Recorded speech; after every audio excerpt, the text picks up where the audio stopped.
Welcome to video 5 in our introductory course on using R for AI. And here we're going to talk about supervised learning using R. So the idea behind this is that we have some sort of existing AI-ready data set that already exists, where we're going to split that into an 80-20 ratio of training data versus testing data. We can do more complex splits here, but here this is very much for beginners who are new to this area. And we're going to use the labels on this data that are treatment resistant and treatment sensitive to predict and make predictions about the testing data based on the training data. And we're going to use, a pretty basic model for doing this using regression. And this will be similar to other standard basic models that are used, like decision trees, linear regression, support vector regression, polynomial regression, and so on. Our output is to infer the correct labels using the testing data alone. So we have to split our data into 80% training data and 20% testing data. We don't look at the testing data during our training. We only do it at the very end to evaluate how well the model is performing. We assume that the training and testing data are representative and randomly sampled so that there's no difference between because that would cause um, differences in model performances that would create issues. We can use the function initial split in order to apply simple random sampling to allocate them to different groups and use the training and testing functions to infer in more information about the groups that are split up. Another example is stratified sampling, where we might want to split between each group. So we might have the two groups separated by that 4-to-1 ratio again, using that stratified approach. Another example is that you can take continuous data and split them up by quartiles and then split between those groups too to make sure that the data is representative. Another example is to initial time split for time series data where having appropriate representation across the different time points is also useful.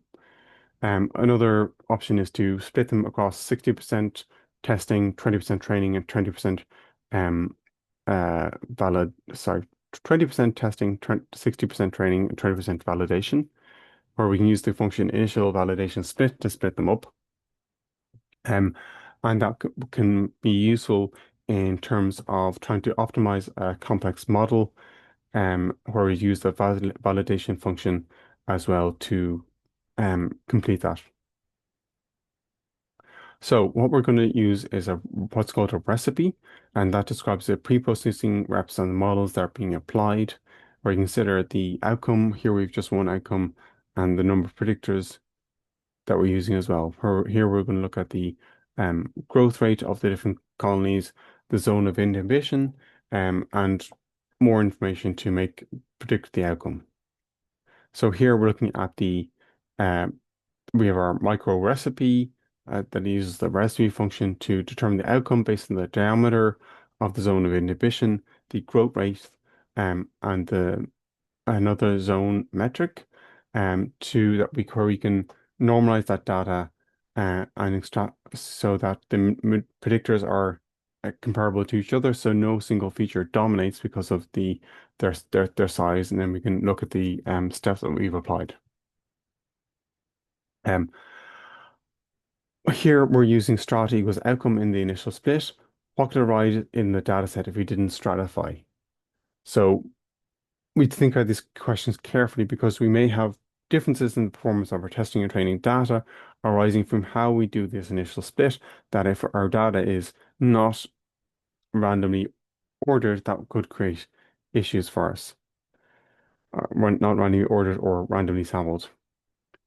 Step normalized uses the training set mean and standard deviation to transform the test set. Why not recompute the mean and standard deviation separately for the test set?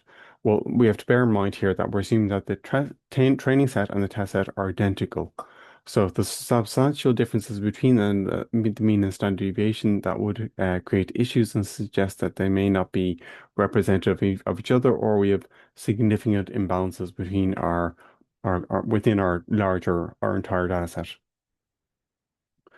So we can think about using prep that estimates the parameters from the training data, bake that applies those parameters to any data set, So we're going to use prep and micro recipe to take the prep data, and we're going to look then at what this data looks like. And what we see is that the data um, should be normalized because their ranges are very, very different. And the values with larger units will get the biggest weighting. So you can see here, these are all resistance samples, and there is a clear pattern there, but there is a substantial variation there as well. So we can use parsnip to define the model and then also fit the model. The syntax is the same whatever model is used, only the model change and the engine change. So we can do that using the logistic regression function here because that's what the type we're applying. We set the engine as GLM to apply that one. And we set the mode as classification because our output is either sensitive or resistant at the end. That's where we're at. And the GLM is interpreting the zone, growth, um, and diameter data then to make those predictions. Um, and we could have other options, for example, using setn using GLM net or set engine stand to use functions from those packages as well. So we use parsnip to define the model, and we can ask what type of model are we using? Generalized linear regression here. What engine for model fitting are we using? We're using the GLM package, for example. And what model mode are we using? So here we're looking at continuous data and we're making a binary classification.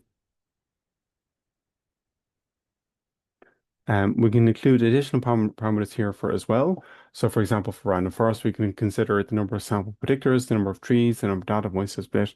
There could be quite a few things that we could incorporate here. We can also fit the workflow on the training data. So for example, you can see we have our initial table here of the key metrics for the contributions of each variable to our allocation of the outcomes as either resistant or sensitive.